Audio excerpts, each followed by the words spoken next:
Lonnie took a step back and said, look, a customer will forget a lot of things. He'll forget if you argued about money. He will forget if you're late by a few days. But if he has to walk by that every single day coming to work, he will never forgive it, and you will never get another job. And so whatever it was we were doing, we tore it down and redid it, even though it did cause us to be a couple of days late. But the lesson was well received. This is not just a construction company. It's always been a family-oriented company. The McClellans and the Miles, they just wasn't the owners.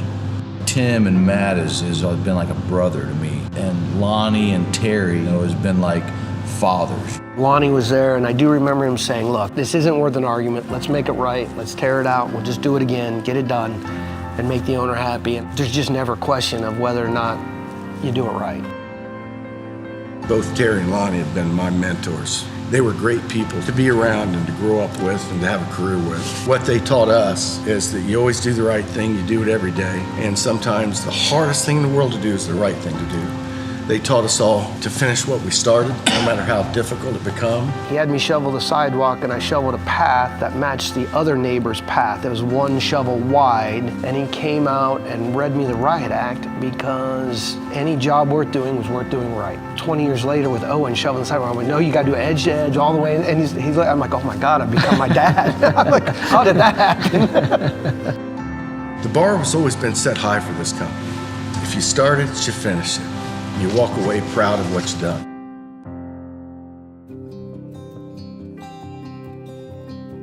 Bob Hurley was the first professional person that I hired.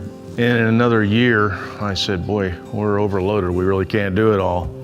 Who's the best guy you know? And he introduced me to this fella. Both Lonnie and I worked for Turner Construction Company, and we didn't know each other. Right. In fact, we both worked out of the Cleveland office and didn't know each other. I left Turner in '78 and started McClellan Construction. You left them in '80? 1980, yes. And started Concept the next year. I really felt like it was great to sit down with Lonnie and we can pick each other's brain and most of the time come out with the right idea at the end of the process. Yeah. So. Or if not, you start all over. Yeah. WSA was called Wandel and Schnell at the time. They had a project to design a renovation of the Grandview Heights pool building. I remember reading the bids. It seemed like we had a low bidder, and it was Terry. City officials asked me who that was. I said, never heard of him. And I heard Bob say, I haven't got a clue who this is. And so I stood up and took my business card up to the front of the room and gave it to him. And I said, you want to be in touch with me? And so that's how it all started. That was the first project that I had ever gotten. So anyway, we established a relationship with each other, started the job, and came in on time and under budget, and he did that for the next 40 years. I mean, they actually knew what they were talking about, and they would help us make the right choices along the way. They were the best. A friend of mine, a lady by the name of Nancy Tidwell, she says, you need exposure. You need to get on a board. She went to work and helped me, and I got on the Franklin Park Conservatory Board. Paul was the executive director out here at the time. So Paul had this idea of transforming the park. He said, why don't you chair the building committee? And we got through the process of getting the plan done, the master plan. Lo and behold, we got the job. And we've been here now for, 12, 13 years. I think we've done everything. And for all 10 projects, we've been on schedule, on budget, building world class, and that attention to detail. That's why these projects have been successful. The other thing I've joked actually with the team from Miles-McClellan about is, do they have some kind of a wonderful training program for their employees? Because all the staff that come out here seem to have the same demeanor and the same customer service. And I think they told me they didn't really, but I think it goes into hiring. If you hire the right people, then you've got great people. I think about our key clients in kind of the same way, but I think less about projects and more about client relationships. Coca-Cola is absolutely the first one. Yeah, and they came to our office. Yeah. Oh, gosh. And I thought that was going to be it after they saw the office. And then especially after the receptionist served them Pepsi. And they chose us. We asked, why did you choose us? Right. because we were probably the smallest guys that they were looking at. And the guy said, we chose you because we looked at the log of who had come in and out of the plant to look at the job.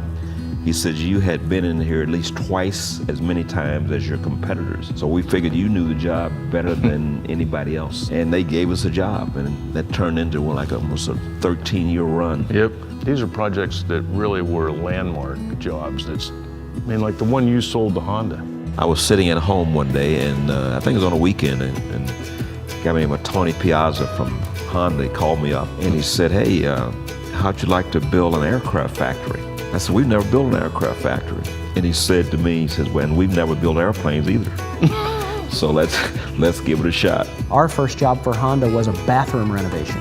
Then we did a cafeteria renovation, which took us to Troy, Ohio, for a 550,000 square foot warehouse distribution facility, which was completed a month early. I'm sure the success of that job had everything to do with us landing Honda Jet in Greensboro. So that kind of launched us in the Carolinas. We moved about 12 families from Ohio to North Carolina.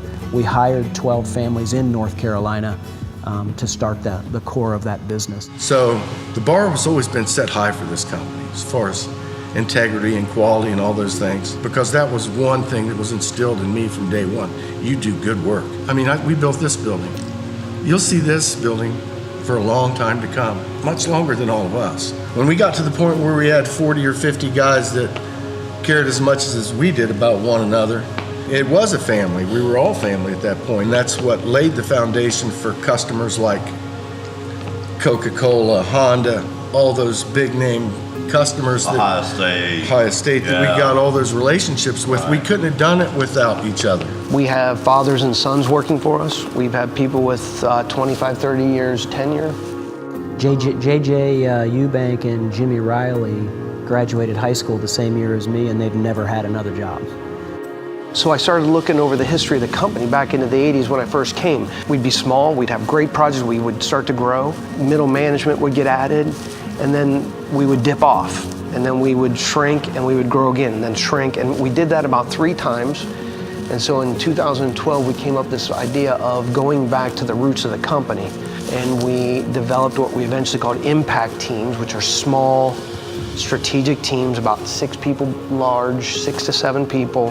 Those teams handle the client from sales call to closeout. I think it's added a great consistency to the way we deliver projects. Well, it's all about having the right people.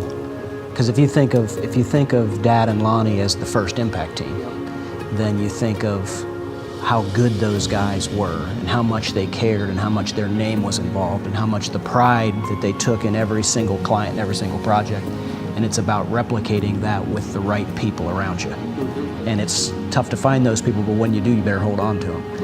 There wasn't anything really that we were afraid to do, and we did everything from small remodel projects to aircraft factories. Yeah. So we had a long, diverse history in this 40 years since that first swimming pool Terry built back in Granville, maybe in 1978. And it started from the ground up with family, with cousins, with good friends. I've never seen people work harder. Terry'd be in that office all hours of the night. And Lonnie never quit anything. I had projects that everyone quit me. And the job wasn't done, Lonnie would come out himself and help me finish that job. He taught me not to give up anything. When I was growing up, my dad, he always talked about never doing anything to embarrass him, that our name meant something. And this company, I think, has a great reputation. It has a good name. We always tried to look after people who worked for us.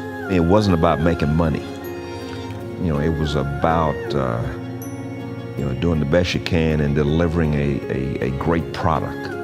I hope that continues, and we continue to create opportunities to the point that we're never selfish that the money is ours, but it belongs to the people who help you make it. The people still are the focus, that you take care of your people.